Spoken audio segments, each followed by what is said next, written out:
কলা পাতায় ভেটকি পাতুরি তো সবাই খেয়েছে, কিন্তু কুমড়ো পাতায় কখনো মাছের পাতুরি খেয়েছেন? আজকে এরকমই একটা রেসিপি নিয়ে চলে এসেছি আপনাদের সাথে। নমস্কার বন্ধুরা, দ্য ফুডি ইঞ্জিনিয়ারের নতুন একটি ভিডিওতে আপনাদের সকলকে স্বাগত।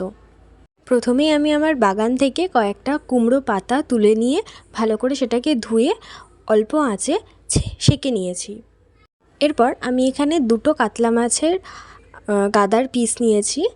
এর মধ্যে আমি দিয়ে দিচ্ছি অল্প একটু পোস্ত বাটা। এর মধ্যে আমি এবার দিয়ে দেব সর্ষে বাটা। আমি এখানে সানরাইজের মাস্টার্ড পাউডার ইউজ করেছি, আপনারা চাইলে গোটা সর্ষেও বেটে নিয়ে দিতে পারেন।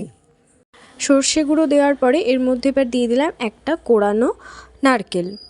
পোস্ত, সর্ষে এবং নারকেল দিয়ে ভালো করে ম্যারিনেট করা হয়ে গেলে ওর মধ্যে এবার দিয়ে দেবো মাছগুলোর ওপরে অল্প একটু হলুদ গুঁড়ো, আর সাথে দিয়ে দেবো সামান্য লবণ।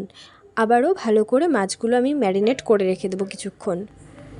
এরপর কুমড়ো পাতায় মাছগুলো দিয়ে কিছুটা ম্যারিনেশনের যেই সর্ষে পোস্তর পেস্টটা সেটাও মাছের মধ্যে দিয়ে ওপর থেকে একটা কাঁচা লঙ্কা আর অল্প একটু সর্ষের তেল দিয়ে কুমড়ো পাতাগুলো ভালো করে মুড়ে নেব, আর সুতো দিয়ে এরকমভাবে বেঁধে নেব যেরকমভাবে আমরা ভেটকি পাতুরিগুলোকে ভালো করে বেঁধে নিই। এরপরে আমি চাটুতে সর্ষের তেল অল্প গরম করে নিয়ে ভালো করে যখন ধোঁয়া উঠে যাবে তেল থেকে, সেই সময় কড়া তেলে আমি পাতুরি দুটো দিয়ে 10-15 মিনিট মিডিয়াম লো হিটে এপিট ওপিট করে লাল করে ভেজে নেব। ব্যাস, এবার গরম ভাতে পরিবেশন করুন এই কুমড়ো পাতায় কাতলা মাছের পাতুরি।